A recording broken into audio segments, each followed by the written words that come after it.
Musiang yanya tonko be Ghanaian movie kwa akoka ken la fuma gaiji ha wa main le na netra etelanye tomato so mi kechra mele kwa jagbagba ne na va our advert alo boblo toto le Kumawood TV amo ha wa po onu ava play na ochina jo wonto eta mesia manager gbagba be ye po Kumawood TV Kumawood TV ava mi atuko ka tanto e Ghana tuko ka tanto e Kumawood TV ava nya tuko utoye Kumawood TV ava nya Ghana tuko toye Kumawood TV amansane yena yedimu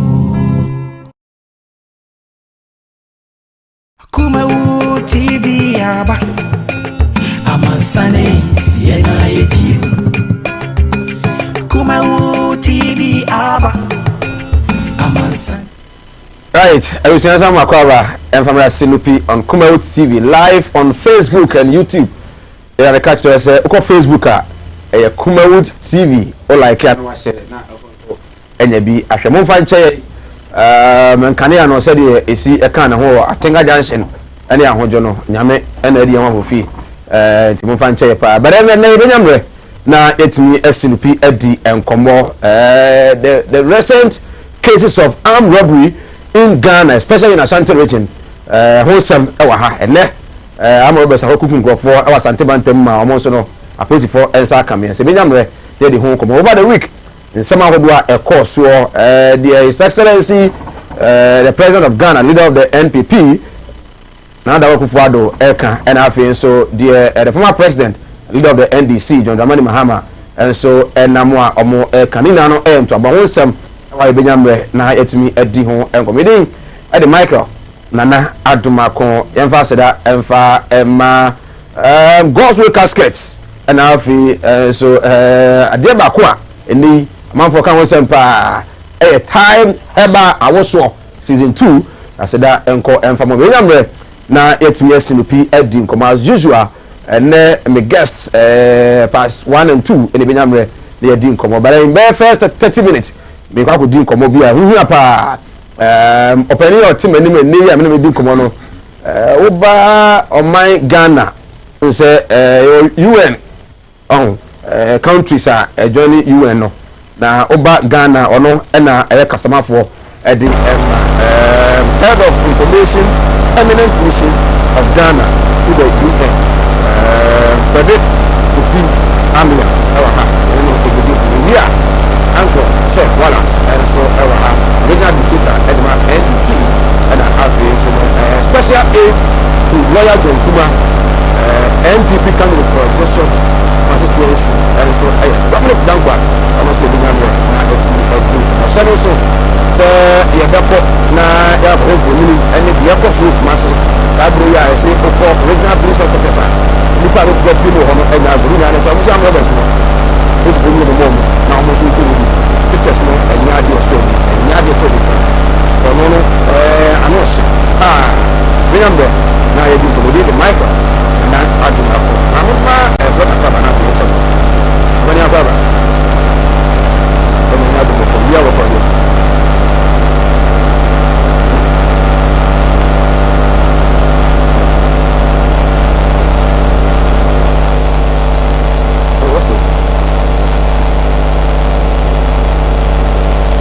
yes, yeah, that's it. Say, only a chassis. That's it.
I said that's so my your busy schedule.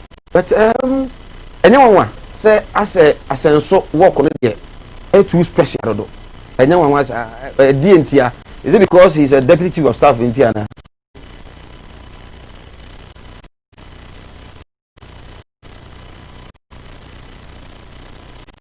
Okay.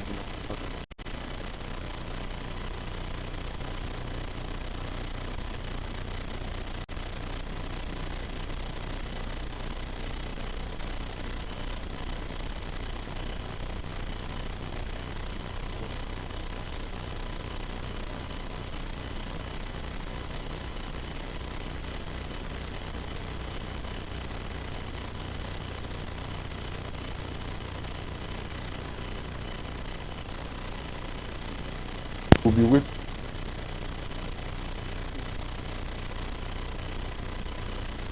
proud to the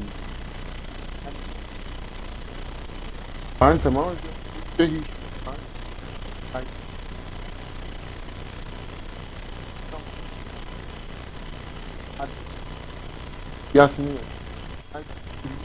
then still believes.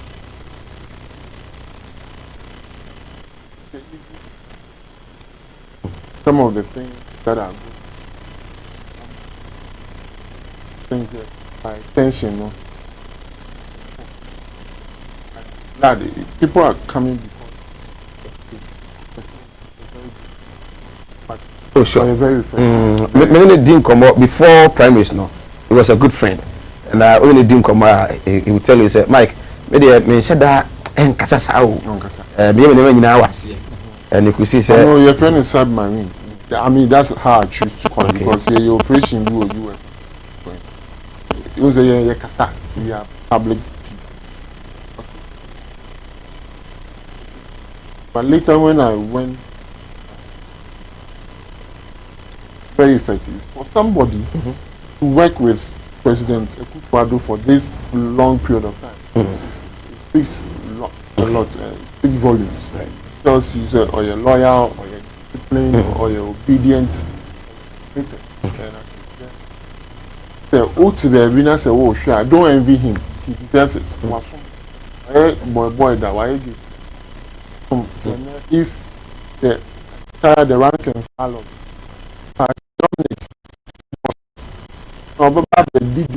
come on. But also about lawyer. Also lawyer back. Also, only choice. Also, see, Dominic can't just was on time. The lawyer and father 8 o'clock. No, Baba and I know Kwakodi. I just said it. Also, seven mark register.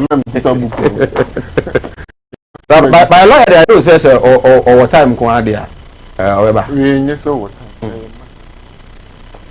time? Say head of information permanent mission of Ghana to the UN.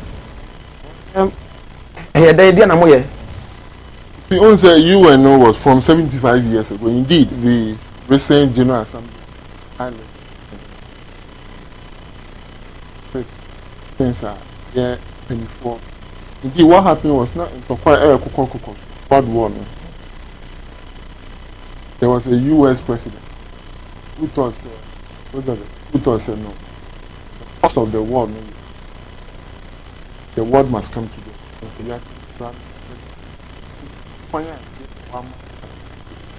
Promotional was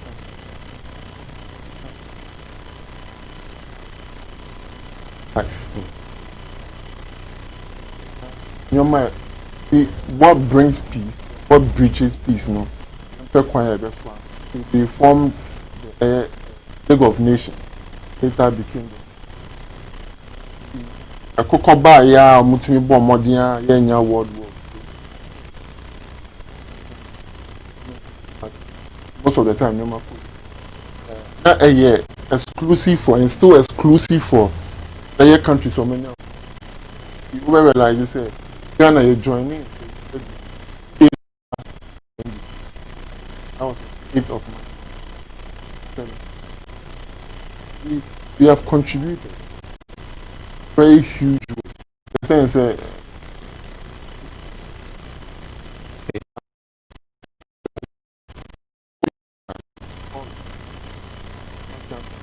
and what we do at the UN just making sure that the UN is not the world's country or law.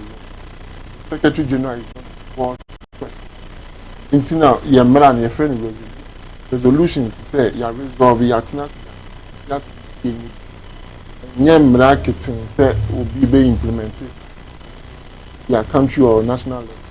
Them say so far one first one diplomatically your relationship with one person. For example, if the UN resolve some baby, we not say Ghana see the UK can say though you and but in some way we've been trying. Let me give you a specific example. When the UN wanted to make sure that hospitality is your church and comfort at all levels in all countries. So I'm catch up and told them so you can do. Then the UK attacked another David Kumawood, Ghana, so these are some of the so basically we sit down and think about new building up.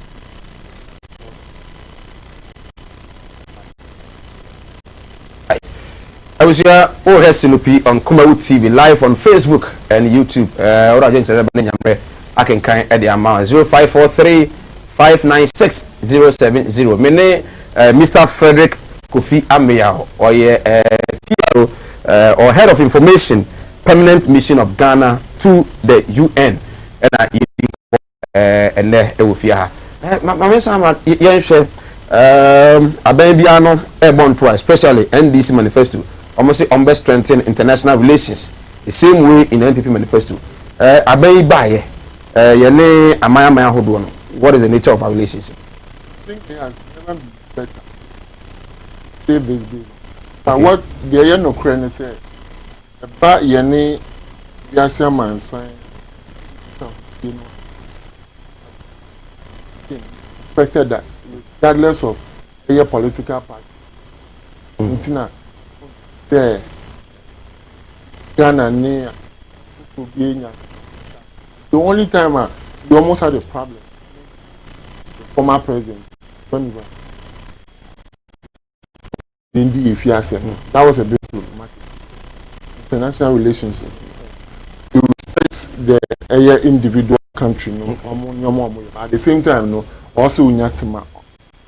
But apart from that, and I think the reason why America said this government has been able to keep our international relations based on the fact that one, the year of return, a year in the last year, when the president in 2008, 29, over Washington DC, President Club, declared said the preceding year, now year 2008, now a year, 400 years since year far before a year transatlantic equation, and the US was the first about 16 years for Jamestown, Virginia.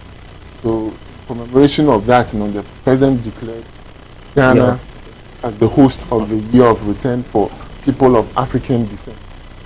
People of African descent, and not just say Obi, for example, UK, they have people who are blacks or Tuntum, but in fact, the truth of the matter is, that's a fact. So you also realize, even Holland, Suriname for Guyana, say, Spanish, but you see black people as well. Trinidad and Tobago, they might not. I mean, you are talking about Caribbeans, Europe, some part of Europe, you find some black people. Brazil, you find so. Anybody who is black is from Africa. The reason I'm telling you is that this president deepened our international relations because we were able to host all these people to Ghana. And at some point, even some countries in the Caribbean, it's me here visa to go there. What I say, and even some people living in America, so that tells you say you need to say Kanu Peter Udieno Apeja through a year, even the year of return alone.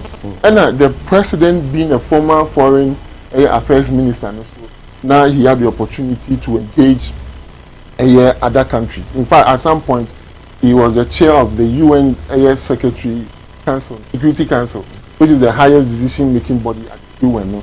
Between a problem we are now Lebanon for, so he brokered peace at that time. So his presidency, no, Ama Ghana, you knew Nyamu, and not just that, but also how we've been able to manage Yesika Semno at the idea, and also Ama Yenim Abenyam. So we share videos we are na Kokoba. Ghana at some point was one of the best performing economy. But Ama seeing and cry even recognized that. So for me, with this government, I think that we've been able to elevate Yapeja, Yenu Nyam Kakra.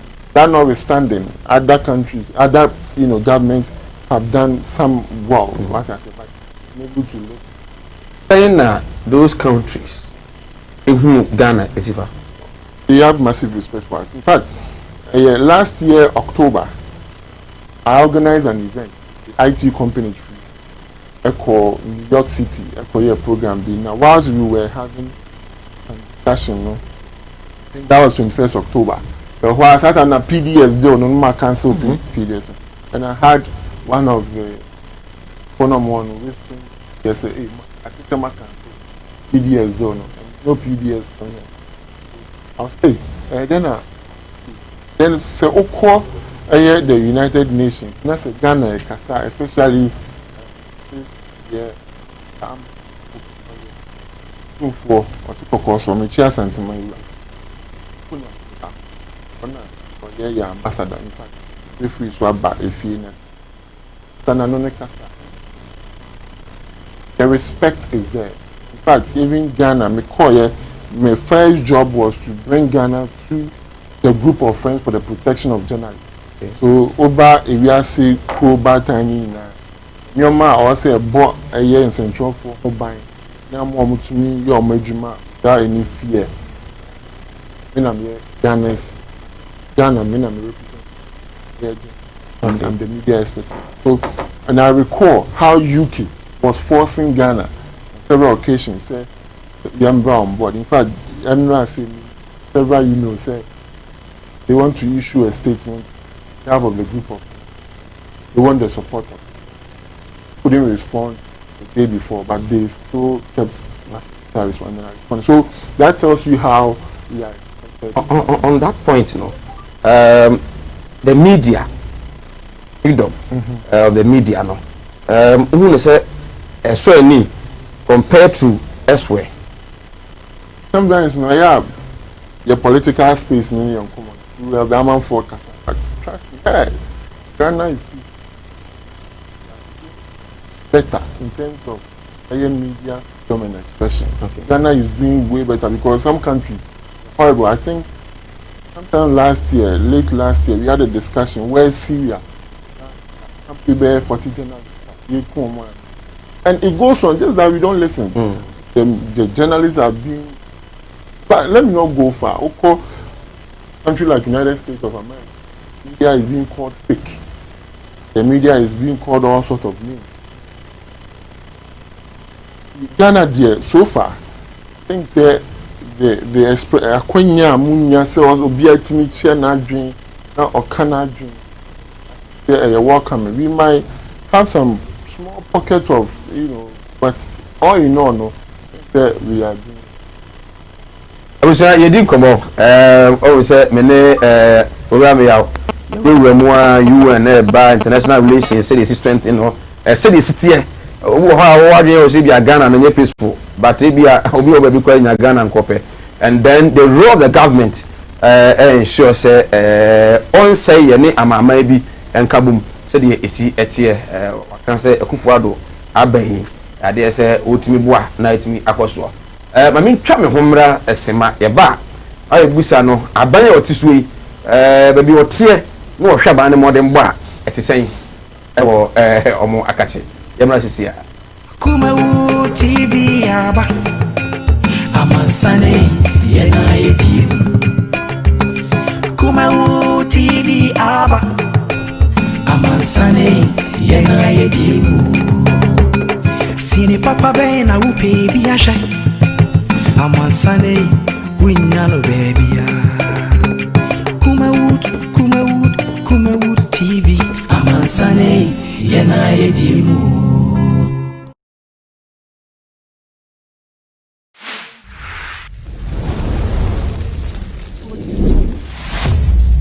Kumawood TV. I'm on Sunday, Yana Edimu. Another side will hope you. December 7th, Ghana San Kotuaba. Since 1992, I NDC and NPP. And somebody will hold Nippon Sinupi. Nyan to about NDC are buying your mind. So what you say, NPP, your manifesto, how much I say at the year, Juban. Abuya. And for the time. Abuya, the youth. The what? And that is the most single. One of the most single youth policies Mills and Mahama brought 2009 to 2012. No. Hey, that's it, right? It's this woman. What makes that cassette? You did not go. Exactly. Hey, and this is the Babulubia that's in it. Exactly. It was not easily done. Right. Yes, I'm Akwaba and from Sinupi on Kumawood TV. You are victim.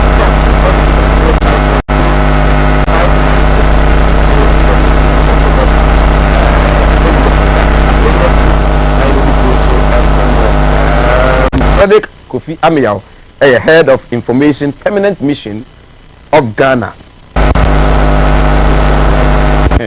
And what you talk about? New York. Okay.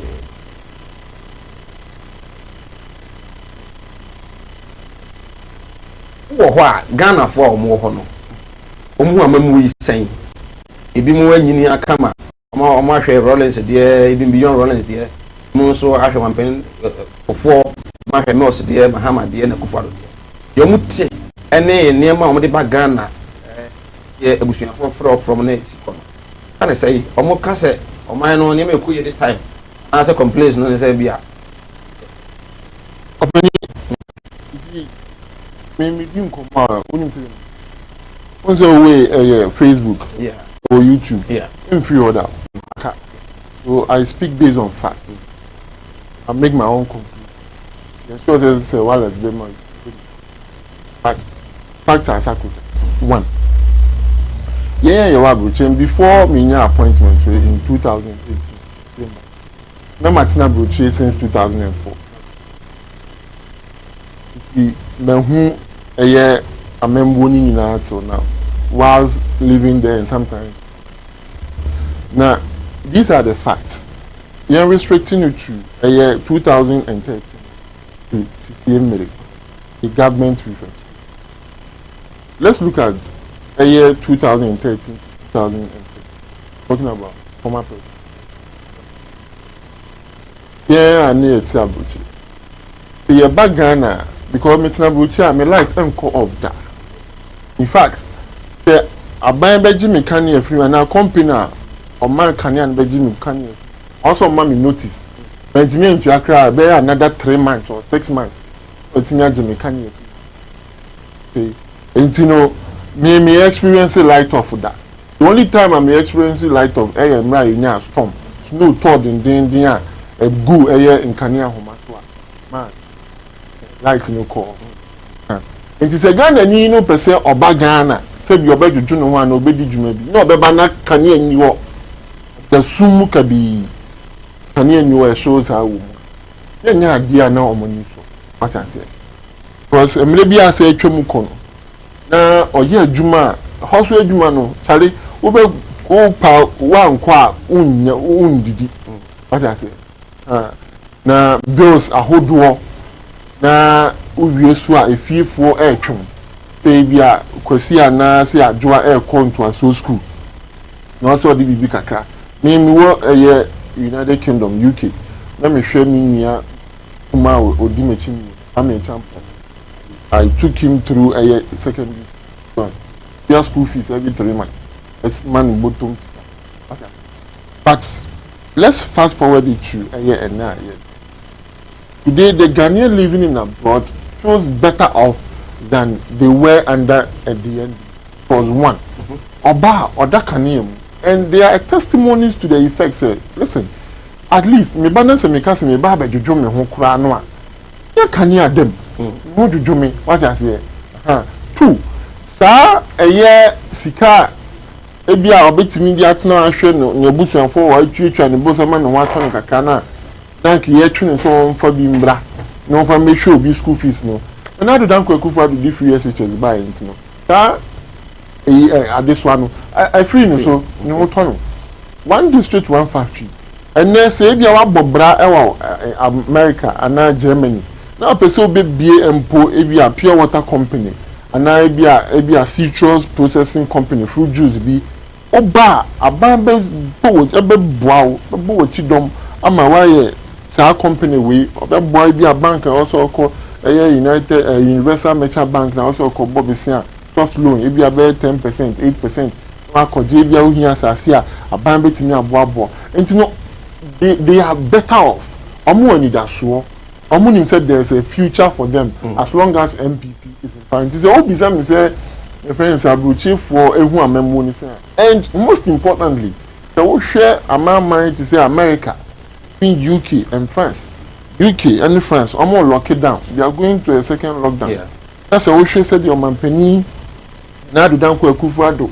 Coronavirus iba odi ye ho abamba di ye ho afofia edi ntutu ye ba ye omo asebi e di nsenka ye di lockdown ba be 2 weeks no omo ntimi komba no omo aduane di after lockdown o twa 750 million so omo mu ye adwuma boju afo no ye so omo asen kakra obi ameje kakra fa nko hye ne adwuma or the 2 billion to ho wa ye adwuma ku asebi usika asem kofom no utimi ko me ma soft loan out of that afesu wa ye nhye Ministry of Labor Relations se bi yenya eye nkaye no ho ayefe no eye unemployment benefit o ye adwuma na se adwuma hwerewa aban timi ye onmoa na ma bibi kaka no bi o de aba afesu o no and take effect and take effect elections o se eye brawo Ghana so madi ye eye nya kakra what I say okay so ebe ba so you see one thing about this government is that on promise you will deliver on se bo a odiso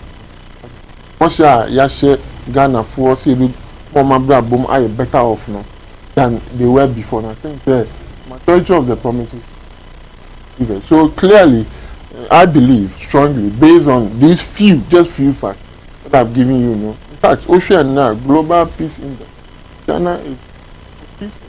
Africa, so also share a year the ease of doing business.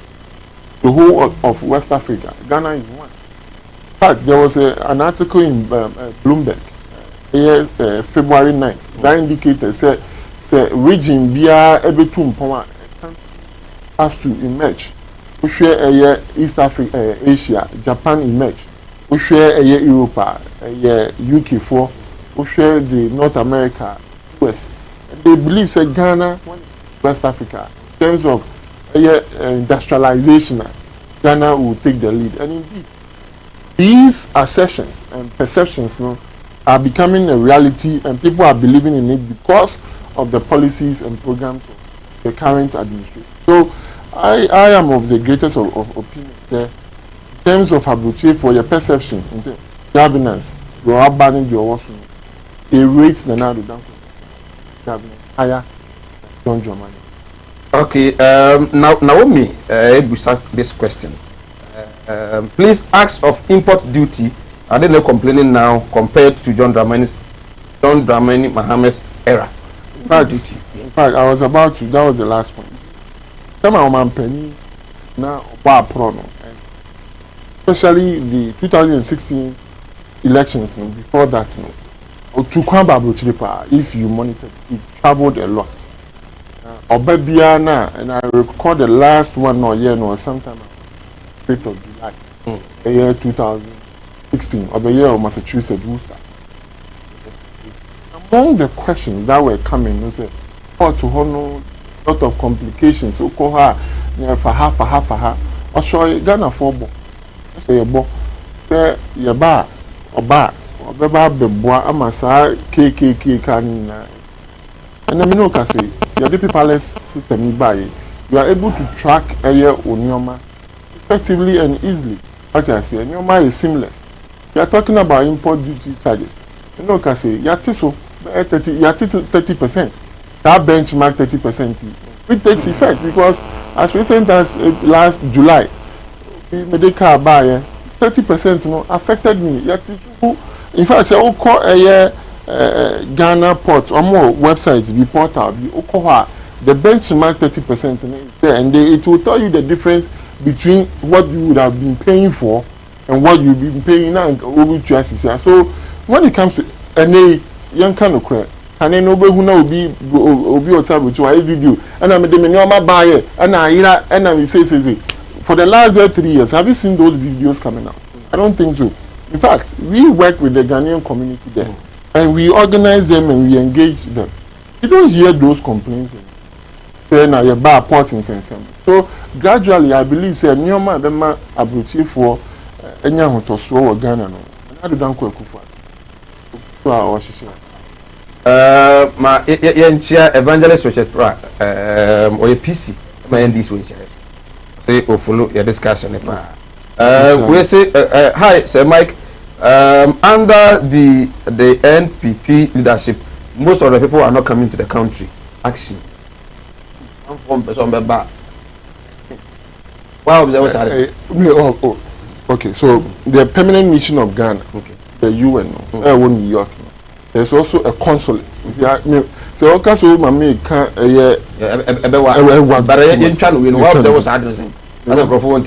like to speak on facts. So your consulate near mini embassy. And what we do is you issue visas, you issue passports, you print passport and you give this. I can tell you on authority. The OSHA since 2017 up to now and years before, Ghana for mobile brochure has doubled. Especially last year, 2019 there, it quadrupled. In fact, more pictures I will show you. In conform my bottom pen, a consulate wa no more pay visa. Me by Ghana sometime July, and I'm call September. Because September na masaba bio. Me call here say COVID about you close see a mission for almost 3 months. So I went there, people started asking me. In fact, I obi bisa me say me nyane mo. So I went to baby amu issue visas near there. Oh yeah, Juma. So I said and then COVID about who is traveling. And in fact say oh back Ghana wo home. The hassle that you have to go through also with your PCR test 72 hours. Udu airport na say won tua say $150 na be ba PCR test na. Yeah, my bag cry yen fen twem ya check you in. Udu airport so you have to go through a lot of processes before you board the plane. Udu Ghana so you have to go through the same thing. And still you look at the number of people who are requesting for visas to come. So whoever will say the number of people traveling to Ghana. I mean it's simple. Let's go to the airport. Let's look at the number of people who are coming in compared to the previous years. COVID you buy you cry you see a shouting body see now you also you for right, I was here here Sinopi on Kumawood TV live on Facebook and YouTube. Kumawood TV emphasize emfa time heba mixture say enei awoso time heba and I dey bro man no mutimi woso moto no kwanya na ba e bia na eja Frederick wa hai na ba woso to no anu hu say eye no man introduce bo US Udem Ukwalesa. Or this is never so Yami Aduma on the 7th November. I was pap. It's Momodia say Rumbishim. Now it's me Abua Sanso and Gosway casket. Sunya Yankwari Abra. Now Untimi Mua. O share Yena say Edico Vinano. Wow, I'm what me and Kama Obra on fire on Tribia Emo. Will be the question be about her. I think and the message is not read the young course. Please ask your panelist to be honest to himself. What has the NPP government done to end Dumso from Ignatius? I want to answer that question. First of all, Dumso was a financial problem and not a capacity problem. Confirm me can say to you. The Osha Ghana, Dobria na ye war at the time of Dumso buy. Dobria na ye day a year Jaframa, Nasi ye day found one FM. Na abeba yefie na eco and VR at the Abana ECG we had the peak at our peak demand here 2,500 megawatts Okay, we had more than that at the time. I knew would do so. Okay, good. And then 1, 2. So, what caused doom so? And it was as simple as that. Even at some point, Nigeria Gas, it took Opimswo to intervene for Nigeria Gas to give us gas. Is it not a fact? Clearly, in fact, so we should Ghana Energy Commission's report on executive summary from 2013 to 15, especially from the 0.7 downwards. They made it clear that we have the capacity, install capacity, we have the effectual capacity. And they mention money. We need the finances to be able to purchase the crude. But another question is now, me answer the question. No, yes, your question is that bring in this. Say yes, sir. The NDC always say okay. Then the budgets are NDC. If they are to shut those ones down, and we still have power, we can't shut them down because the contract is take or pay. Yes, one more person will say, and yes, the more can say. Now is Sikana. That's what they always want to find. No, Sikani here because it's easy. For example, say Mike, we a businessman. Let me catch you. So this government can do say okay, we a businessman for drawing bread, increase our megawatts. All you have to do is go to GE and go and get their turbines and come and just install it, and that's it. I think they're easy. What is difficult is for you to raise the money, mobilize money, and buy fuel and buy gas and power these plants. And no MDC for they didn't have that capacity and the competence to raise the money. If they had the competence and the capacity to raise money, to the extent that even allowance is crying, and what harder than that no more so. So where did the magic came from? Competence, efficiency, and let me tell you where the magic came from. We were just pussyfooting around the issue, and until you call man saying just so ESLA, energy sector levy getting. Raising 10 billion Ghana cedis to pay so when we are able to pay all these people that we owe, at the end of the day, you revenue now. They let me mobilize it near their toja from mano any fan going. And that's exactly what we've been doing all these along. So continuously, you keep on saying it's a generational problem. A financial problem. Wow. During 2016 election, there were people coming from the NPP to solicit for money in the other countries like the US. Have you been seeing them this time around? Oh, yes. And no man says, I says, you can only say about it. My mobile money. If we wave, would now would me send this. When during opposition, I am a referee. Ghana. What number of some money now to done Kufawood? Come where free COVID. COVID exists, but for COVID they would have been coming. Certain year close no uncle to coin. I say you one month for me. I can't you be that big. That means be September year. September. And then go onja wamra no man no eku eye yari we no onja o man no ho metina buche me pesika. Oh, kade na come can fa no. One man ba buche because of COVID. That's the simple. Is it not say bia mo wa ben wonti no when you ska who will be on wa ben mo lose elections? It's not about the money, it's about how effective you can be able to mobilize your resources. What I say, and the technology about you don't need to go to somebody and mami and now know where crashing here sika also took alcohol. Also mobile money waiting and send you. Okay, Sir Mike, I understand most of the NPP guys have been pushing their people through illegal means to the US, especially when it comes to programs. Please do justice for me. I think he wants me to ask you that. I say more kwa when you phone a bar, no more the much shame. In the US now.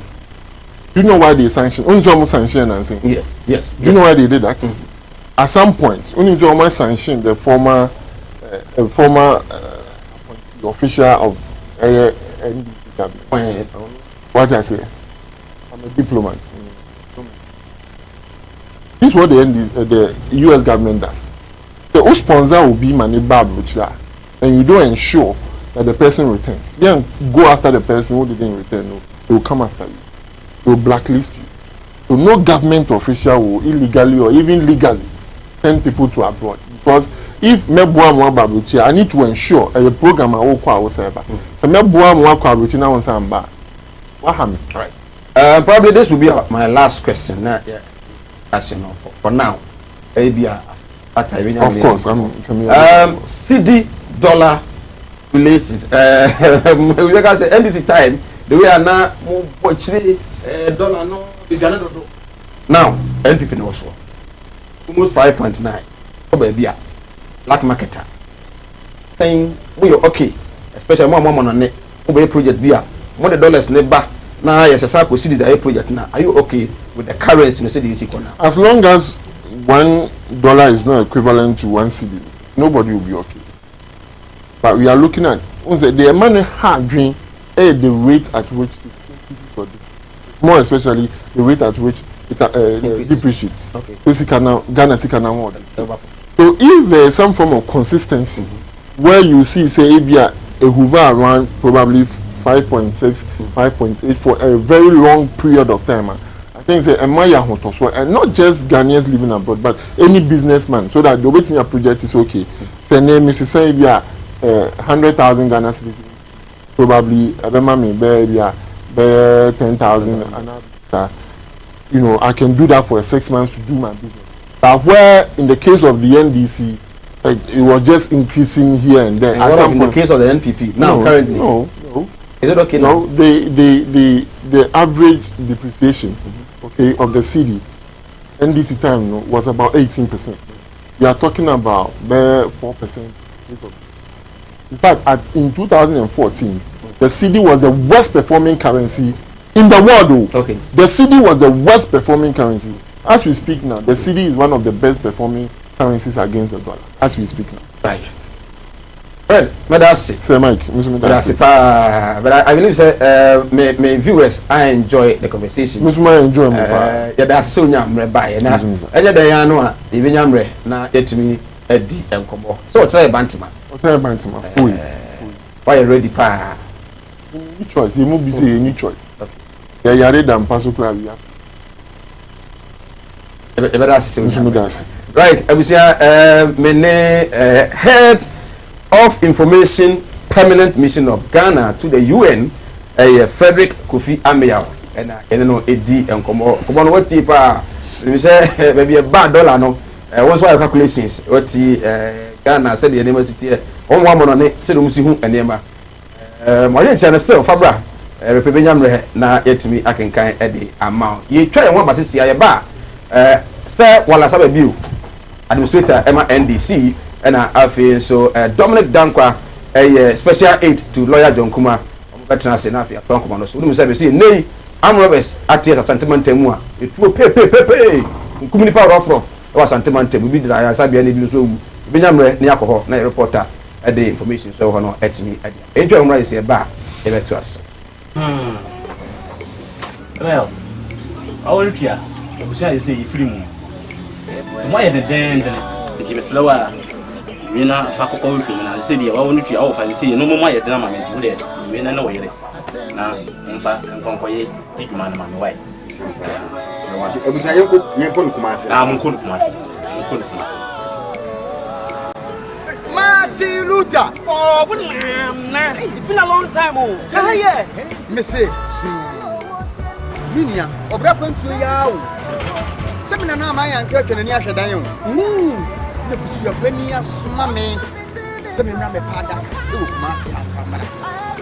Na me so ya chini. Ye nya da kai. Nansani mo na mo that's why wo hia me dey we need problem kra wo be je di se me free Dubai bedru Ghana ana me na na kwabere ntwi wo to na nanom ansia do ne je yi ni bo me so e wo abere de me ni kapre odu obi na kire me go free casket shop e wo Kumasi labor haya me ko ho no ma anu mo sa ne me yi esika nhye yo wo de bi ntwa no mi sika ye di ma me se me fa no iso afi so ye se me ambulance na me sam fe de be da no enka ambulance any de be down omo ye ambulance service into any problem kra any na ye here ni say ubenya sika kakra bi di ato ase you know say Kumasi stay by plan no ye kudam ko kira wo some who's casket shop here ye wona come bere te say de mu ni na who's casket shop ye wo Kumasi Kumasi, in Continental Town, Yadi Labor Office Neven, Crossway Custom Shop, and we are the dealers in quality local and foreign customs.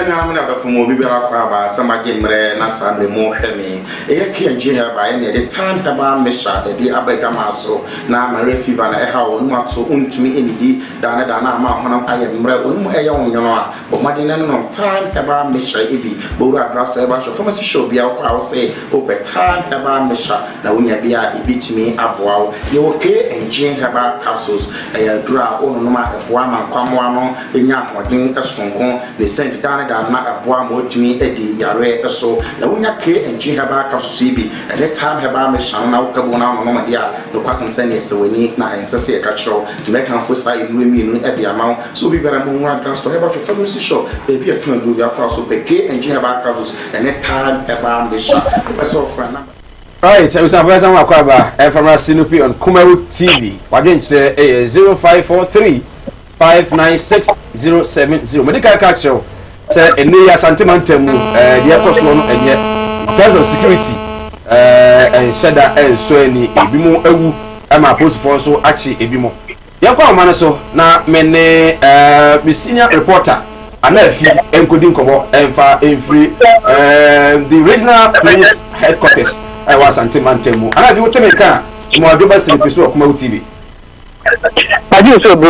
good say udina fahin boy nkomo e dia pa na akoso enne e wa santimantemu medafo ana bo be se ewie dumi no ho anyanya nkrese akonfo alemfo a okotia betia pe na ogan na basare idi wonu e de etubrane abawura alaba ya e Kumasi kopon yin ya hello akokoboye na ebra wonu koye nam so ana nipa enu ana etoni sekan aka mo abe ka say ebetini aka studio say emu ba ko de tabre omanfo a wonu ewo alaba de ewu na gye ana eka akam ke ba ye de medicate pa na ko duro na wo hwe moja pa egu ho ne ka kyerɛ sɛ ewu gan moja ne mu nipa moja wankasa ho ebetini adwuru na yeni abihye bi ho no edi nkomo na omu ekyerem sɛ bia konfo ne ba no mu ensia ete moto so na AK47 tue ni magazine tue ya omabo idi ene ne kwa wo ma de no okwa AK47 no the question is bia command ba kwa nka be de so betini afi anokwan ntenti ene sɛ na otutu ni basa fa na obo ya shop mu a asomoka ekiti asokoko kon fiskana bra wa fa map ometwa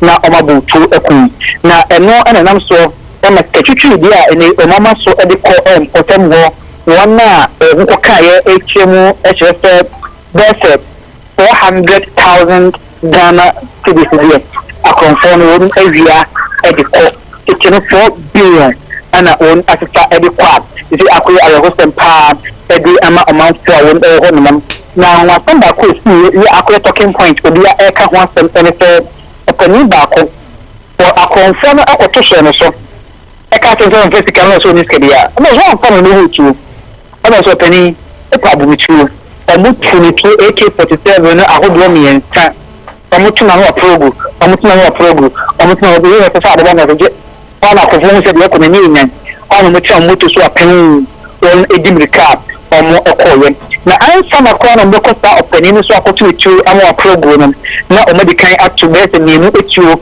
and I'm so ama ba ko e ka se die rimia ka se watwa na nanom o entia we akwakoya re hostem sabe ka se nya ntie se apospos abomu modin ache emu nsa on ebua amanhwemu atimi akoso na sa e omu na bitu etu no anasa enye emu ade ntimi enkense so die kosi se aposipo won be nhwemu no wie na ade hu sam pa sabre se ne tie empani fonsi ka so mi se fam ya hye na abua ko trebanfo dan ya ono anen so ntia na so ama adeshi a wontia alaba no mpatam chese sabe de wise ombo ka se mutu ne nyu no yibone empani fonhwe na amma bamba ho nsem enya na so e biru kwa ni aba regional police headquarters amuchire mu a empani fonhwe amobanya de ko so ho no eni betimi ayenyan ene be bi ho rush the trouble Buma Areho. You can say, among fast police for say, one emra to other baby up, and they will move to a tuna or masha in issue. But I think almost the operation that course for how long? By how many minutes? Operation no omuchema akom okibitia na ayegba so to boru chwa penyi ba ko bi na mo target na we obi ofukasika forest very already na kesika won pa so obi na ne tie se obi ni ka ko ke ko tie no mo te pia be ko ke tie ko diska ko mo ko ya mo fun no ana won e ba alaba ne shop ba ko won ma won chwa ko won ma won ko ko ya sabe no They say ni ba ko wu e bi ma prepare na oh better hello ana go timi kan abisa ye bon komor at the free Kumasi Alaba Santase ena afi so no adum yena asi ena yene edi ho enkomo no se akromfo ebiagede akoto ashet memufo so amene ebuma prepare ama ebimu so no ato na nanom ewo enso a arehopa esa posifo ensa kamiensa ewo Santase we are here to confirm say sa miensa no ensia na omukọ kejetia na Alaba akobokro no kokum nipa ho no na se bi mo so akromfo foforo omo ekodi omjuma ewo Santase samo aye bebre Kumasi ayi hu kakra Kumasi ayi hu to na mo ho a na wo so personal security no ahwe ni pa meja fo atena se mo te se me ne anafi kokoto edin komo na wa homa so me ne anafi ngonko wi anafi na me busa ese edi pare bima prepare ana se wu ni no eno ano no ebima prepare ya no ewo salia nti sabe ka se die idi wi na mu be se me sabe mo gya ya publish ebili twato no nko board pim ewo regional police headquarters no is o march o ase ekofi arrest na no mu demand sa post fo nya profane mo I'm so extra post for on mobile or for the idea question. The post for segment na so. Ya mo he e bia so be question me kan na matter man ke no guma do na e wo tin on ma mo radio betnya. Okoto ye na se pa se onya mre de ma Kumawood TV. Ya be dafo ye da se pa. Ana ngo koto ana busia mote ne nka no enti ensam no nyede crack samna nyade enso eja nya sia wi se wala sabe biu administrator e de ma NDC e wo Asante Mantema se wala zakwa ba ya dan ibi aboko de oh yetimi ehumi oba de de na t-shirt nefe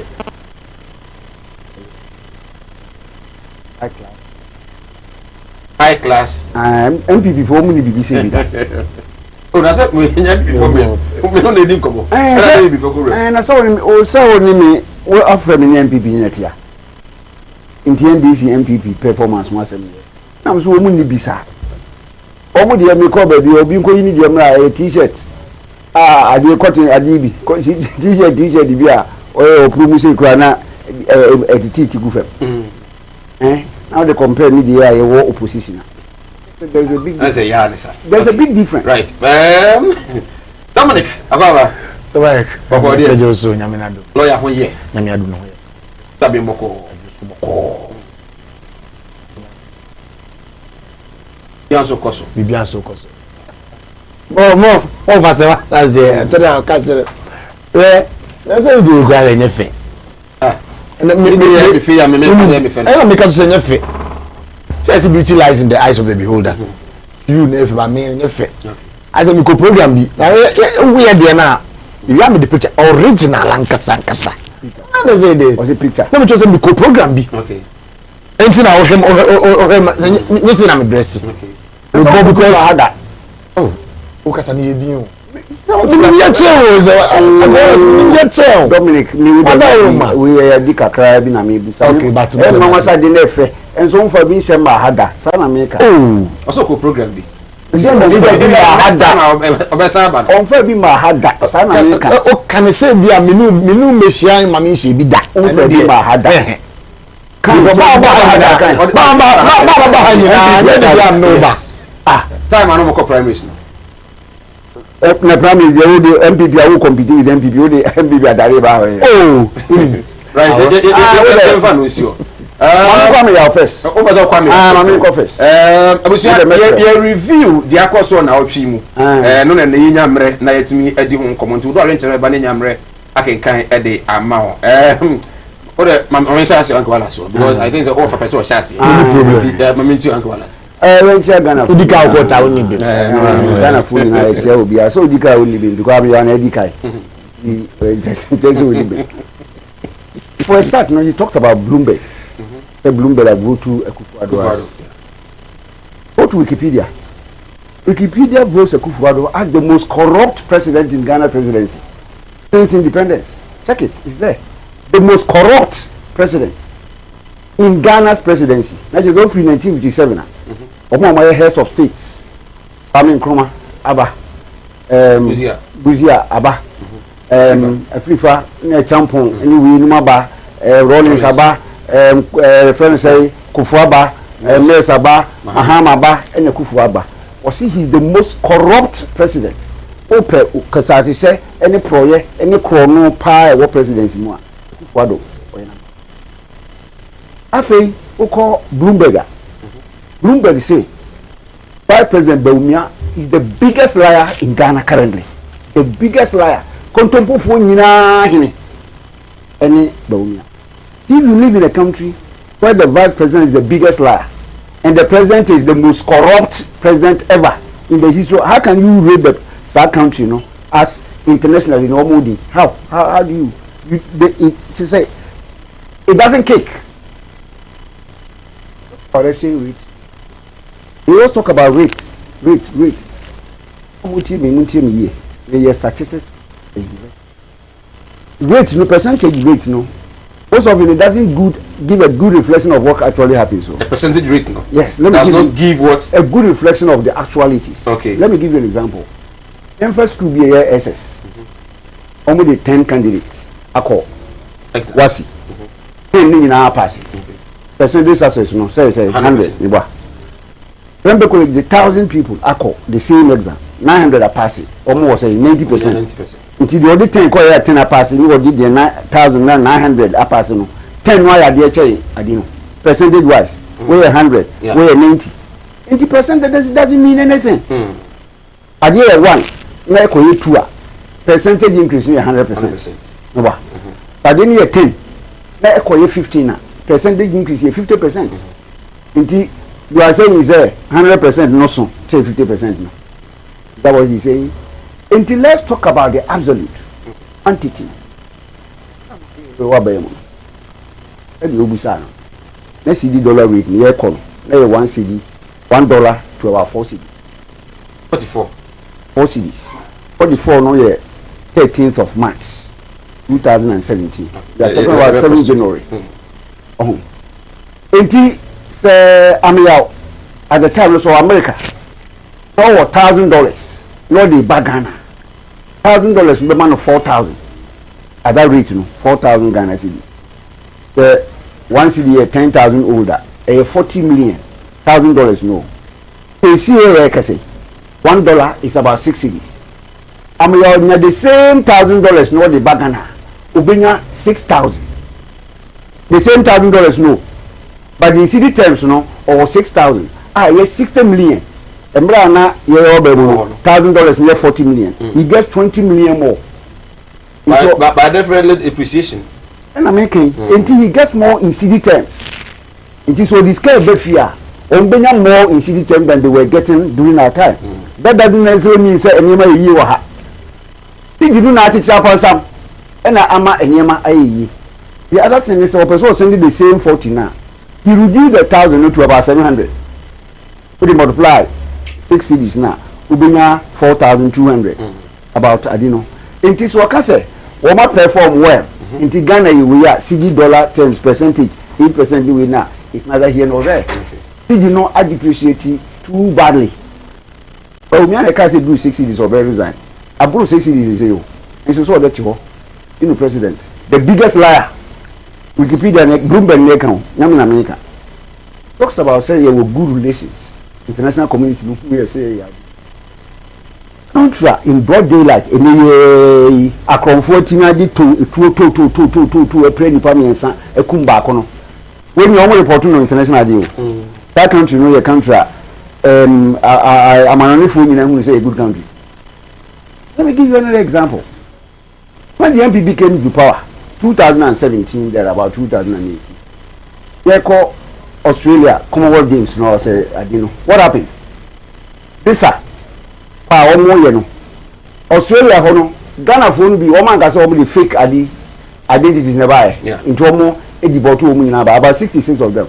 Look at the scandal it called for us on the international level. Ghana image no dey and say cause in the TDN no kan ba anas tip no president obotom and wo ka say we a foreigner now person be invest in Ghana o dey $5 million ba no dey come president Kufuor o dey $4 million ba or the man vice president 3 million a sector minister no 2 million a deputy sector minister now 1 million no dey abo na president she no botom ye firm video dey firm so bia hwe bi ba bia o okay it is a particular contract president no say na ye no and also wo ye no and we say internationally no president no Ghana no ewu edipa is that what he saying again yenisi for na me nkodom neba again he was saying he say a friend say on the international front no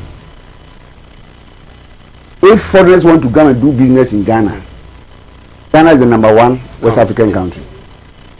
The most peaceful. The most peaceful. Peace no dey na makan say ameswale yekuno we yekuno. I think it is worse some elsewhere as we see it. I think one more country we worse than Ghana. That's why Ghana and Rwanda is the best. When you don't compare, how do you compare without naming the countries you are comparing that Ghana with? The best place to do business in Ghana. If you live in a country where 432 financial institutions government collapse in 2 years that place no your business and owns the government collapse na say na bank of Ghana no ahojo enwa na gu ye na ahojo dada ya bank of Ghana na gu no ta ahojo dada say ahojo dada abono be wunu nyengu ya iferi dem funa into no oba be gu no 432 in 2 years and before na be ba okay no look at this no can say then mama 30 seconds na me fanka light one say he rightly said say Ghana at the peak time obia so na dina e hia be 2500 megawatts of power yes sir go and check in 2001 president Kufuor eba be mu na a total generation capacity 1720 by the time we free so in 2009 January no the capacity 1920 200 megawatts in the camp. Meanwhile, we needed 2,500. President Kufuor time no do so no. No, but I am massive. Come on, here World Cup 1996 no. Yeah, but I am massive. Said your experience. No do so ho. Here no ye fa ho. Ye tena do so no one or handy over do so no mai. 4,920 against 2,500 requirements. And now President Mahama Kai, he will solve the problem. He will fix it. On solve he said something like that. Yeah. Between 2009 January and 2017 January hand over the 2,620 megawatts and a becca 1,900. Wow, that to me no. Go and read the budget for 2017. The energy section no. Okay. Energy minister mentions it. 4,500. They got excess of about 2,000. They buy Ameri power. And so their point is that upon all this no, not a new generational problem, but not the issue of finance. Say mobile sika, they are too crude no. Oil and gas, abu buy, papa being home, being free, because they have been able to pay near crude no so they power no. From 1,920 you increase here, and can sa ability to pay me money man ko beba. They are increasing the 1,920 and they here 2,500 now and can ability to pay no way. Lastly, ability to pay no more can. Come again, your bar 2009. Now you were one friend say oil field A2. You believe it? President Kufuor discover. They started to 2010, 2011 thereabout. By the time I went through 2017, they discover Mako 22. I can manage 23. And now you produce 2 of them, 10 oil first and Sankofa oil first. Because of that, no, not a day. They produce 80,000 barrels of oil a day. There come MPP for buy. Omanya Jubilee no ho. Omanya 10 no akahu. Omanya Sankofa akahu. They say you produce 300,000 tons a day because of us. Okay. It went 220,000 more than I was getting at. Okay. Because I found the Sankofa and 10 no, and I'm producing now so about so area. Now we claim credit for gas. Your time you import gas from Nigeria, like you rightly said. As we speak, 10 oil first no. Your gas I produce from the 10 oil first. Sankofa no, your gas and you call a trouble no. Trouble gas you build almost the quality of water. It sa generation capacity to. I mean na ya to ho. And na ba inherit. And na mo Wallace administrator the NDC in Ashanti region and I would say in Kano. Dominic, for also the Brian. I don't know if you respond to you are reviewing issues. Quick one, I mean, me reacted to Zambia and Wallace kind. I don't know whether say Wallace knows how Google and other those websites in the area. Okay, I say Wikipedia. Now okay, the most corrupt president there. I said no Kufado. Oh dear, my producer and check is here. That comment was passed by Inus Afuseni. And who is Inus Afuseni? No, I want you to answer. He's a ranking member of the NDC. So if Inus Afuseni says Kufado is the most corrupt president, A news.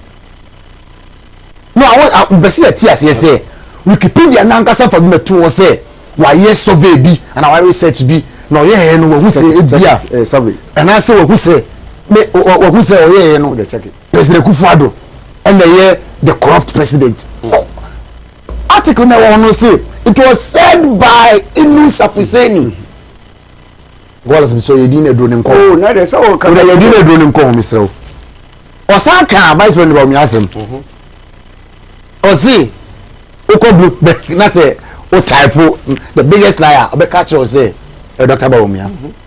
The same way let me react on this way.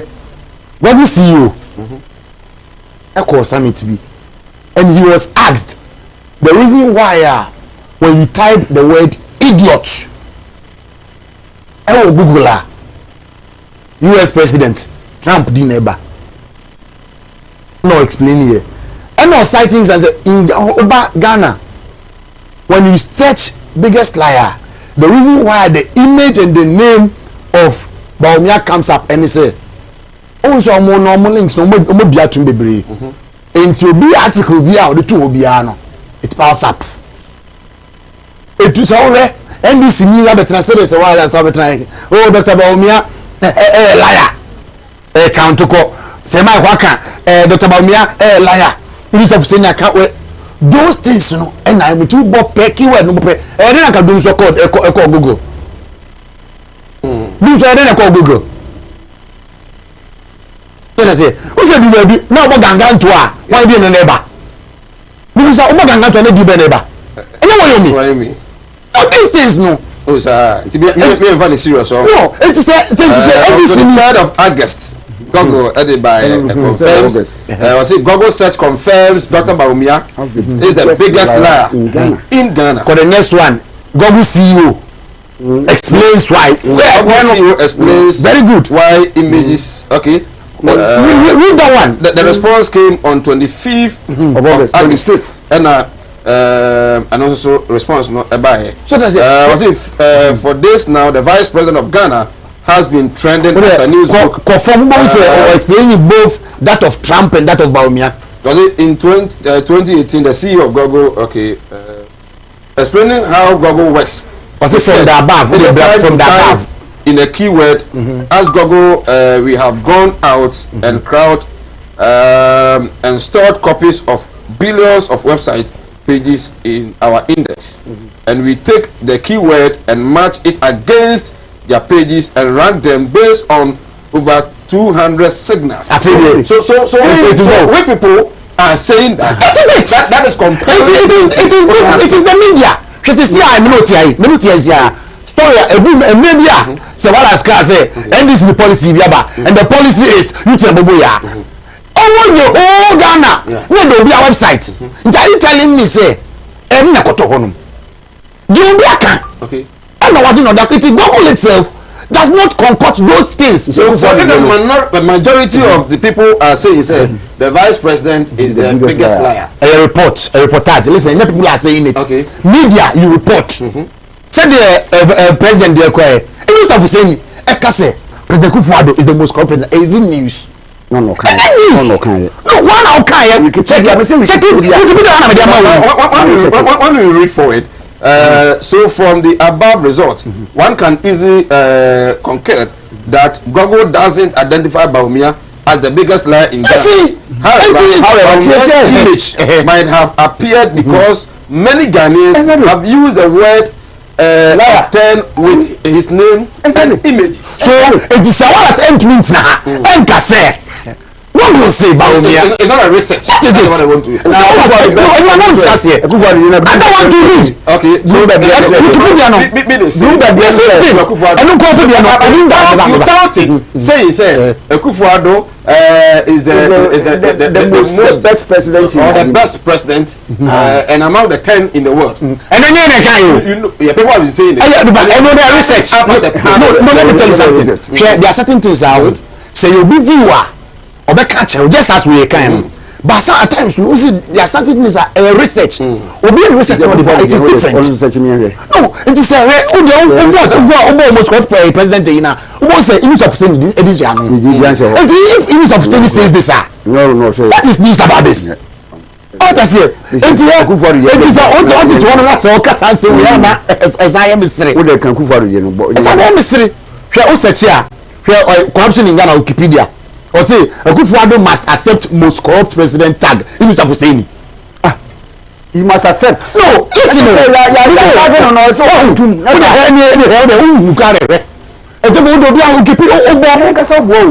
Most corrupt president. The second year or say Wikipedia corruption in Ghana. And what was it? Akufo-Addo. It's anyone that can Akufo-Addo corrupt. It's not the NDC. Never any NDC for the Gabi. It is any of saying. Ebana Bekase Akufo-Addo must accept data. Hey news. It is a new reason to chief credentials to catch us you don't know what it is. It is NDC. Oh, NDC in fact, Akufo-Addo is the best president in the world. What is Yakada? What is actually Sawalas, Mr. Wu? Tell them in your chain.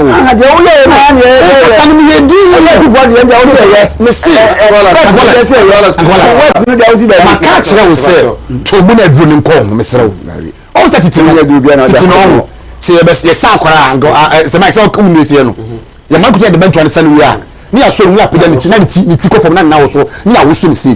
Let me see. Not a problem. 7% yes, Wallace. Because we need no droning corner. Who says I am what on man? I said, do not go after the doctor. Some people Wallace and don't come into known. It is if these things are coming up, we're in the news.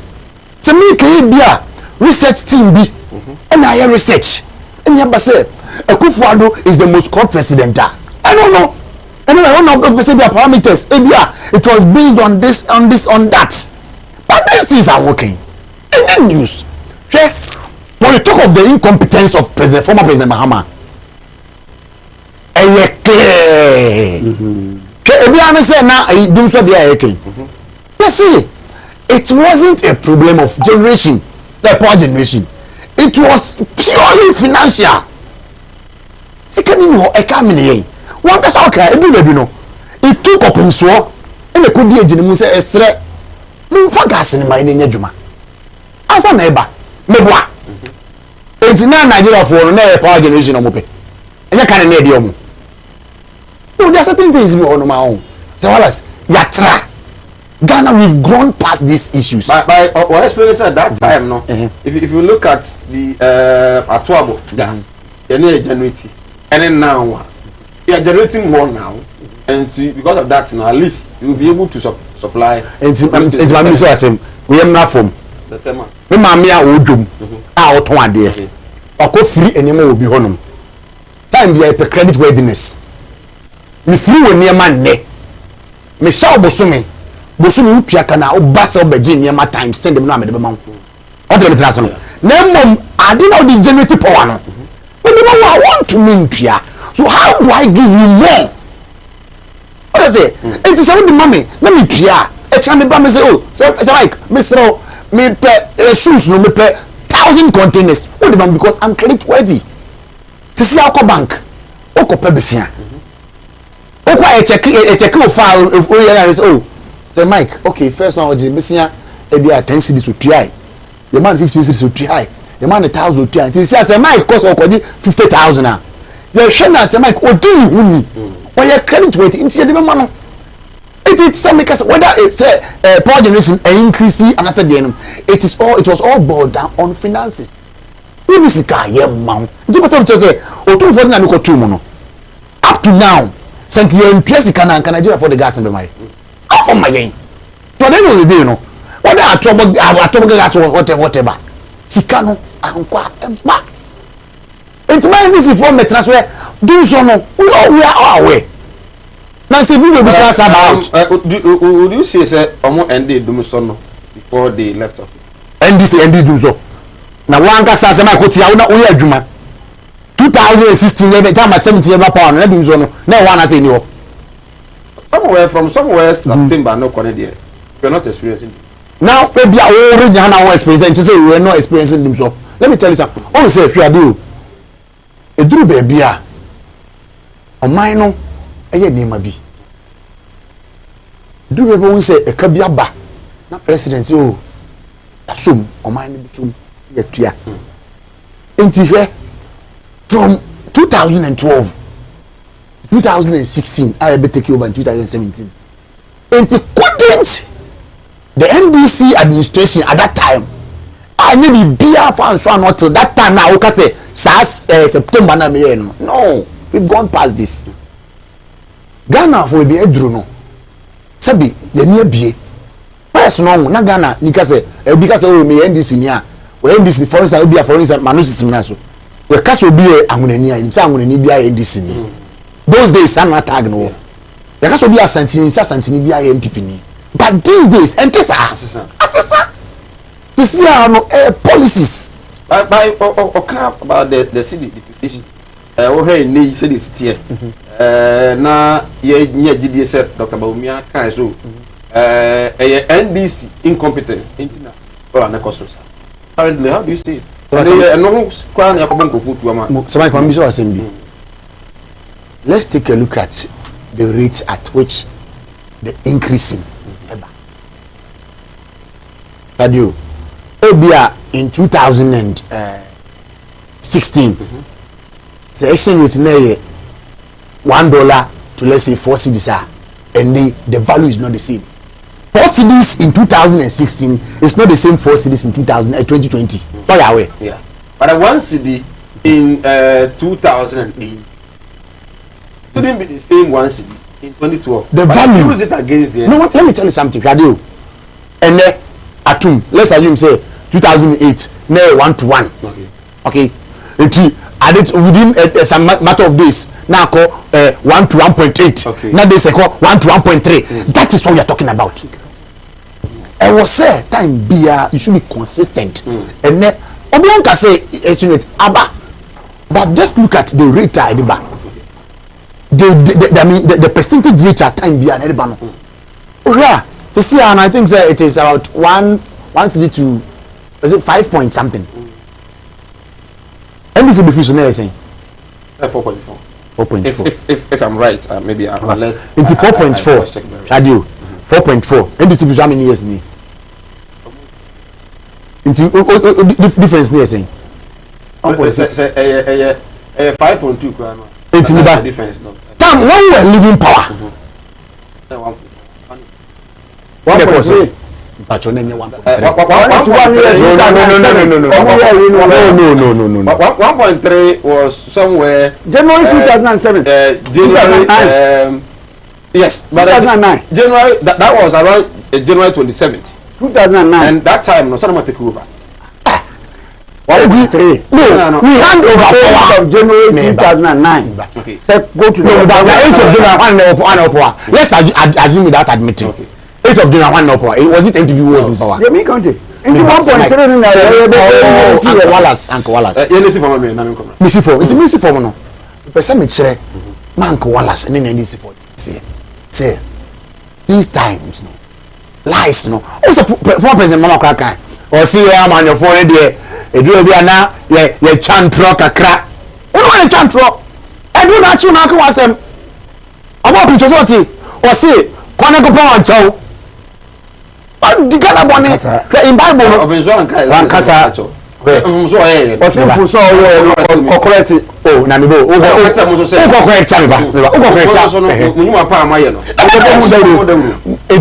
is the difference? Difference no answer. Oh, so be a contextual meaning. It mess why I'm from so. What about correct from so? Also, why in Mapa? Clear. Before the north, so the kind of company Kufuadofo, a commonly amateur, and a Ghana for the Tuaba, Tia Mahama. That was in 2017. Yeah, Obrana President Debedasi. A tuning, a commonly amateur. Is it a so one in you? Oh, and when you do Ever, I was you go so didn't come on Kumawood TV. But you know, a sinupi Makasho say every Monday to Fridays, and they about 4 to 6, and it me a D Jumano. Dominic Dankwa, a regional communication team member for the NPP, and an aide to the PC at the NPP, the incoming MP. Incoming MP. I know can. Just so lawyer John Kuma. Be a lawyer sepa that don't be naming come Mike open lawyer be a lawyer sepa we free akodi MP there well on ko an e bi odum de benya na hande abusa no yintia ochusu yes also and Sir Wallace administrator at the NDC Ashanti region and so we dey emphasize that and for my time eba awoso na me adom a man no mutimi ewoso no musisi mutimi tutu musisi no ugiti tumu say obetimi aye amana ye fa akwanya no aba time heba and Kumawood TV say can tell say what the 18 years and above nko ade a obetumi aba audition ni bi nyame eya adoma on the 7th of November 4 p.m. ewo Awos Pop no ewo Atinga Junction ahojo Okumase bomodi a na ebra openchiri mu abetumi afre 0243 174870 edi na wo achiri many kan emma peke forms ansa na dey ndo asamba obebre kwa the hands of a friend number me degu boy 0243 174870 0243 174870 ofra robusam ye I mean ayadma 7th November na omodia aba ahojo Atinga Junction no abekire obobie say obetimi otono afi yese mu am betimi qualify na qualify be the first no ono ukọ Dubai ni wia ya sign the shenke sie pa salunka e de pio so afi awoso de Enyagro, sponsored by Time Heba Time Heba Mesh Channel. Dra unya malaria na unumbia. It me eboa opa de 2 year wano ase it me edifio. Pebito be to do bia kwa ubenya bi etumi atop. Kumawood TV eney say open say we have more movies ewo ofo so bia na otika mu office ebi kwa wo jana bia so na open say we enjoy movies any programs ahodo a enya de kura ukọ Google Play Store na kwa download Kumawood app no e phone no so the whole day e wan gana si bi pe ye bia obenya bia hwe movies ahodo ene other programs nya obetimi enya bi na watimi ahwe channel so say Kumawood TV Facebook handles na Facebook Kumawood TV Instagram Samdakus TV YouTube Kumawood TV and afi Twitter no so Samdakus TV bomodin na download the app no na entimi ene ye ni intwa ho emrasisi a tiawa yeba to aso na fe yedi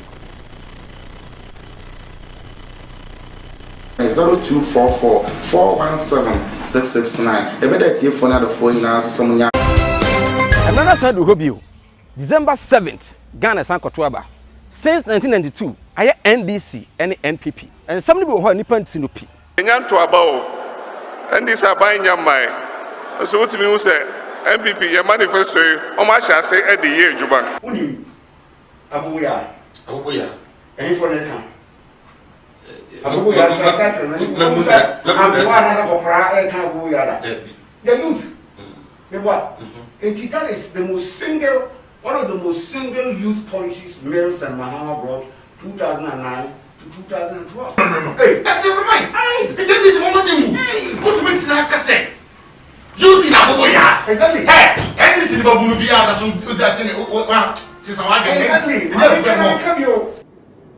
It was not easily done, and so we intend to protect it and prevent any so-called review, another word for cancellation. Yamma Kufa 250 billion, and was what the 4 billion per are free centers. They are coming in our dinner, new family and friend. Ubasijinaye, ubatuaba, but botaya ujina suano anything. And then me, Michael, Nana, Admako say Mike, Yenshia, on Kumawood TV, a Juada, Ekosi Efiada, 4 to 6 p.m. Ibenyamre, yes, in Kunya, I am on your sem, Akagana sem, yes, Sinupi, Amomano etbi ejina. Sinupi, no mano, Peja, Sinupi, no mine in Koso.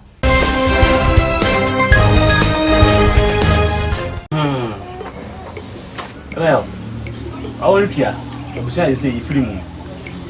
Why the then it is slower? You know, if I could call you, I said, I want to offer and say no more my drama into there. You know, now, in fact, I'm going to take my wife.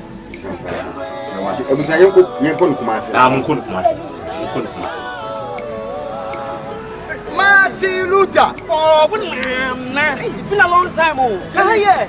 Missy. Minia, Obra Yao. Seminar, my uncle, and Yasha Dion. The Penia Sumame, Seminar, my father, Master.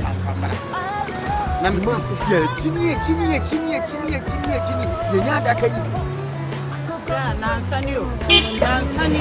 someone that's why. What's she made the winning problem cry? Who made this semi free to buy better Ghana? And I'm in a confidential. What one animal said to me, tell you the promise. I was bringing me capre or do open a time with Gross Way Casket Shop. I would massy labor higher. Me call Honoma. I know what's me yes, can't say you. You would have been Joano. Missy Kaya demand as a man. This shop, I feel yes, I mean, ambulance. No, Miss Ampedi, everybody done no and come. Ambulance, any of it down, only ambulance service, into any problem cry. I mean, the year is so open as to take a crab with the outwas here. You know, so must stay by promo. You put them cut out. Some of you, who's way casket shops here? You will not come every day. To send you now. Who's way casket shop? You will come out. Yes, I'm and from Sinupi on Kumawood Television. You go so dinkum against the bra. Inyamre and Kenkai and Fama 0543 596070. Masaudu Bantama, the NDC think they are skillful in misleading the public. They should continue deceiving themselves. Ghanaians will show them where the power lies. Says no to JDM. Uncle Wallace, be truthful. Okay, and also the Abba and no. I say, Sir Mike, what the NDC man is saying is someone's opinion or mind, not everyone's mind. So that is what they think. They should understand simple calculation. Watching you live from Chifu Press. So, Sammy Tugas, I mean, Chiao, and Chifu Press, and Enyumre. Nanako Kudia, watching you live from Chifu Press also. Nana say the NDC man don't know simple calculation. He don't have any good facts. If $1 is to 4.20, then and now is getting to 6 cities. Please ask the NDC man what amount has been added or increased. Is it not up to 2 cities? You don't know simple calculations. No, senior lecturer. Right. Good evening, Sir Mike. I'm enjoying your show so much. Keep it up. Dennis watching from Kukran to me. Okay, Dennis, yeah, that's it. I say good evening. NPP should first tell the Ghanaians one by one the exact things they have used the 157 billion Ghana cedis for before ask for the 4 more years. Roxanne from Accra, Pig Farm. Okay, Roxanne, yɛda sɛ wohwɛ ɛnɛ anwummere Roxy say a dollar no to 5.9 to a dollar no 5.9 abba. Hi Sir Mike, Julius watching you from Atebubu Amante. I like the MPP man submission. Tell the NDC man to speak to facts. Well, so good evening Sir Mike, I'm watching you from Denyame in Kumasi. There is insecurity in our country. Let the police and the president beef up. Right. So yeah. Other issues over the week, John Dramani Mahama, His Excellency, say so about stimulus packages now. You dey man for getting. But one year, we are offended. Was so many more thing. Or touch on the issue of prison harbors, premise fuel, any other issues. Also over the week, and insecurity, and the DSC in there. Me too. With the message on Maxi. Maxi and I know the run about. Oh, okay. Maxi, what are you? No, mommy, if we move COVID time. Hey, or China, your aggregates, my memente, and I make country with what I aggregate my school hall, SDA school hall.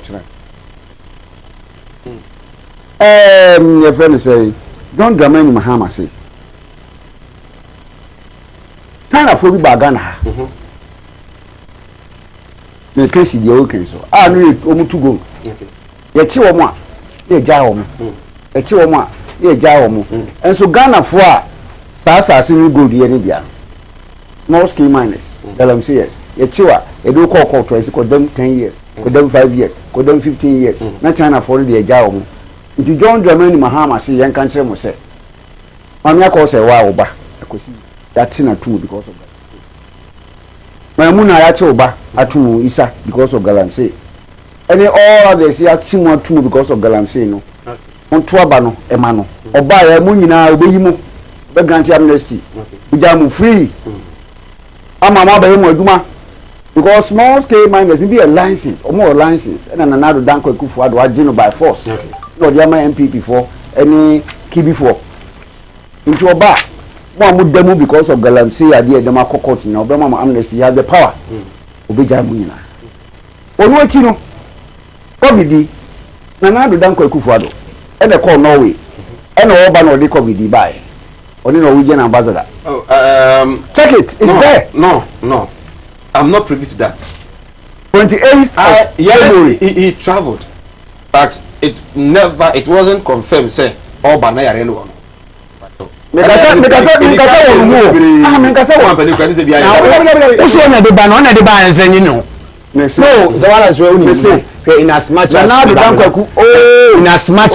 are defending the public, or say, you can't see James knowing or they COVID by the American. You know better. I should say something. 2019 November. No, not COVID, no, oh, baby. December no, January no. In spite of this, no, Nana Kufuado ni Norwegian ambassador to Ghana. Echo Norway. Omoba no, and a Norwegian ambassador to Ghana no ebe through party for Ghanaians. 2 days after, and my papa Nika said, "Oh, COVID." And I started saying, "It's because one more cover by that is what I mean." One cover, and can Norwegian ambassador don't call arrange for Nadino. Your friend say, "The trip ni Nadino no aba and the biabaha." Into cover by one or the buy. And all the buy any local down. Conditions is near the local down. Say Accra, Greater Accra now. Kumasi Hana as a Wasi. Na Central. Na Central Accra. That time not book na Namibiani. So I come food. Almost every day be almost spend 2 million Ghana cedi. A local down for 3 weeks, 21 days.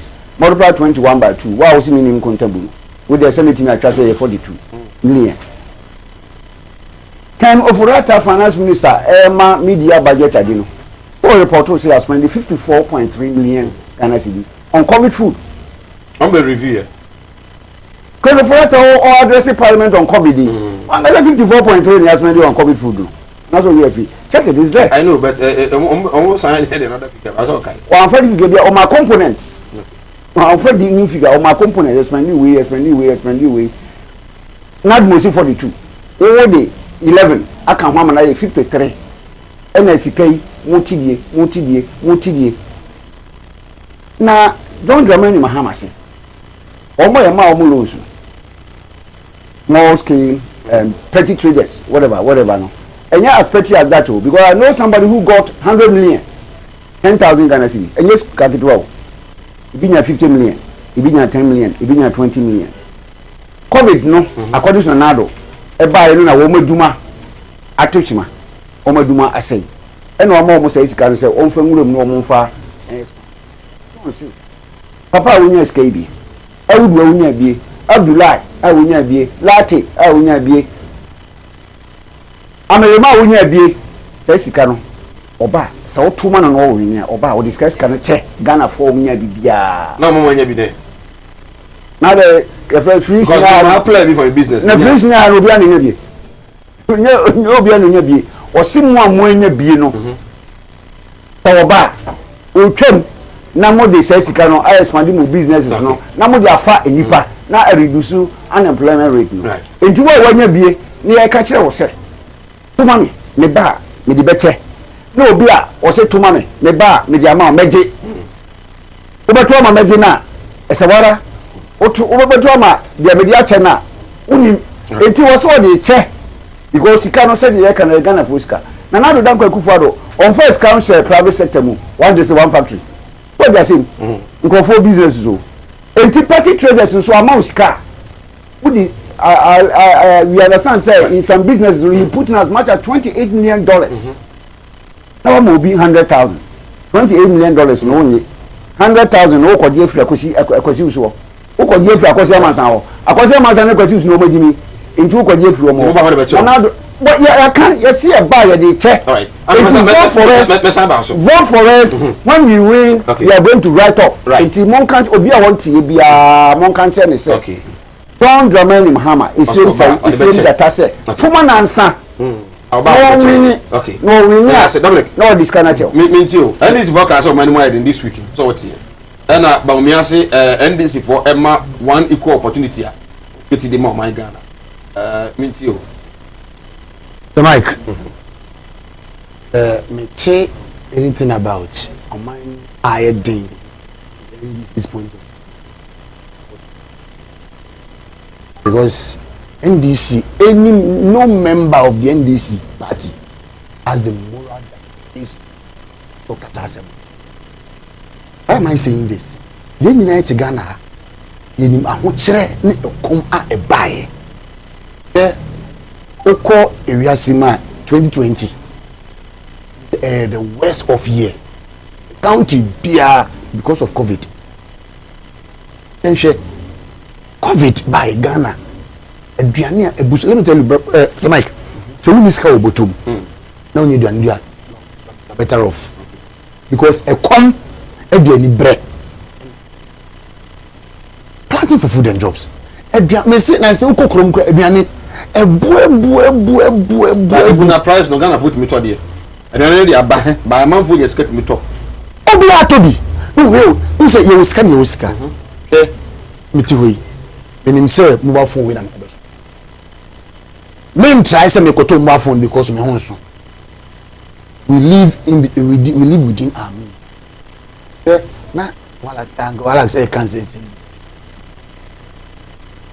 MBSSI facility na eba out then can we say any Ghana ni bia na betumi nya bi and as o ka say a grant is different from loan facility na say me dey ma say Mike say fakodi free na uni abe na wanya bi na ho na ya di edi bresem no eba ade a national cake no wo dey check kwa so obi anya no kwa na yenka se because me say kwani nti wunyare oba ni IPA e dey say any grant loan facility a two pass through the procedures na so qualifier on sankabi but o ka say a free a me papa obi won ma on the word besia on be osuro any so do find you but osuro okay obi so won ma o dey bon besia 1 cedi obi the next day no obinya 5 cedis e wo nti sɛ wotena wo ka kyerɛ Ghana sɛ yɛn to abane ma wo ne wi a wo de besia na wo de boy me bisa sɛ wala ankolas on bisa ne president candidate in 2000 and, between 14 and 16 NEIP sika na mo de ma Ghanaians na de no manye ne free ama Ghana for no me loan oh ade bi wo no ma me engina election ni politics so enka kan se bia yentumi ni also no angasa waka o see edu election so amanyofo eka nsem bi se na be ya amanfo beto abamo ebie mami sisi una kakra o de be cheme me bia wona tum obetimi afre na ro aje nche atimi aba 0202 668461 0202 668462 obemu a ebetimi apeke ona afi etimi edi nkombo Mr. Host, please kindly tell the NPP man in your studio that they have failed us. The NDC administration solved doing so before they came to power. On the 2nd March 2016, the vice presidential candidate for the NPP said on Peace FM that Mahama deserved no credit for solving doing so. Kindly tell him. Michael Sefshi Ajimadim and Mike Eddie Freya or the Ebae. JM and his people are deceivers. Look what the NDC man is saying. All are lies and deception. Nana kwekudua they also the aba and no. Maybe I'm gonna tiawa we oba 30 seconds na obono tiawa na fi obi so ababi oba obi lower the volume of your TV set. Let me at you can again. Hello, good evening. Hello, good evening. Good evening, sir.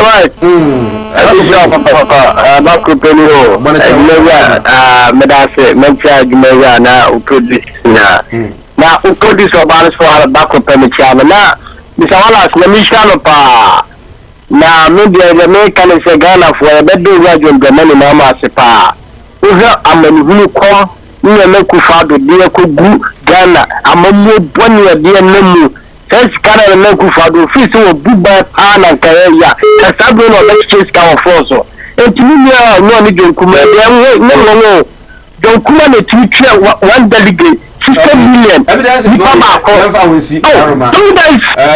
hello, good evening. Hello. Good evening, I'm free. Hello.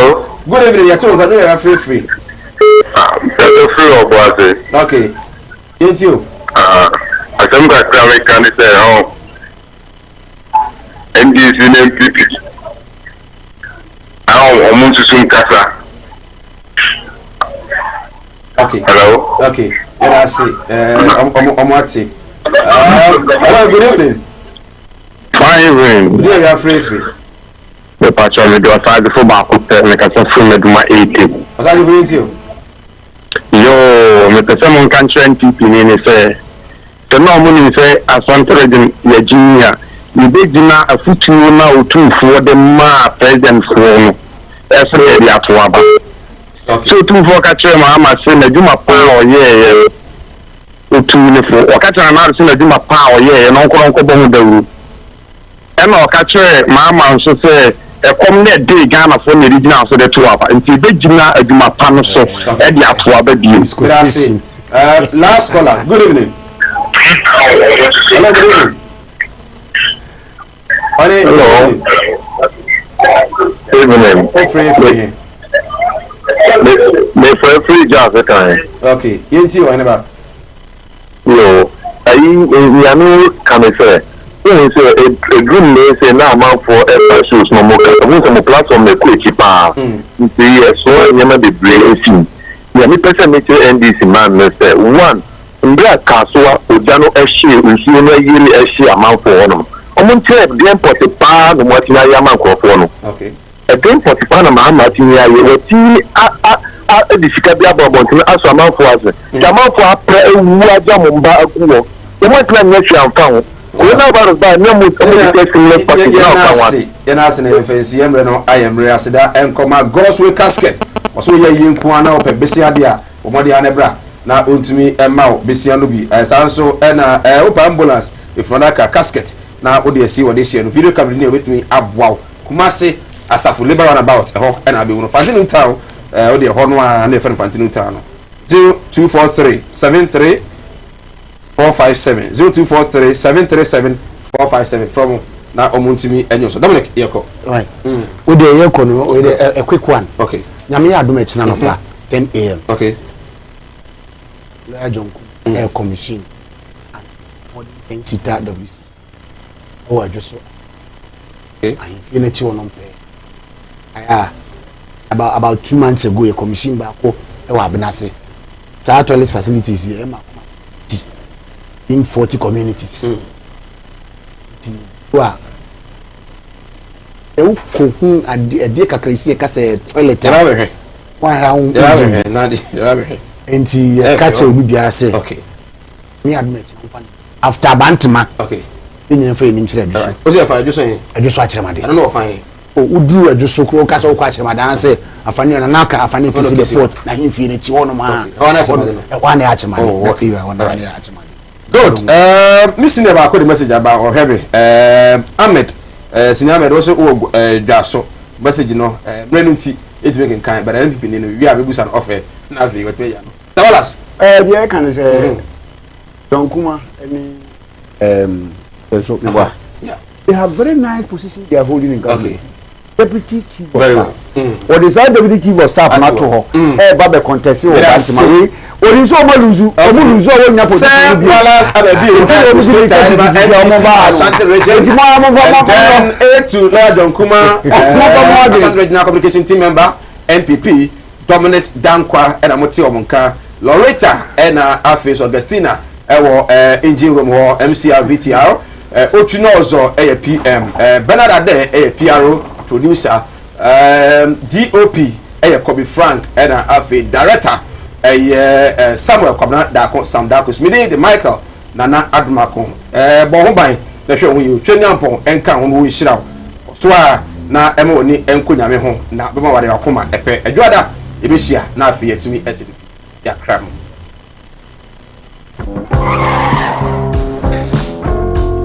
ati oish honey and never surprise oh Edusa herbal mixture any Edusa herbal capsules and no who dread there you could brew who said that complaining with sissini cocoa epe ajiwakade Edusa herbal mixture any Edusa herbal capsules and no who drag a sepan and neck you could brew winning a yama money mema Edusa herbal mixture and you Edusa herbal capsules and your cocoa ni sisiya redroke a sepa Edusa herbal mixture. Any Edusa herbal capsules. Miss Roxnasi. Na men serve. Edusa herbal mixture. Any Edusa herbal capsules. Emma memme jina brani. Na eyeme. Ah. Na Edusa ya wase se me brabo we. Sweetie, me come on me mami adwa mo.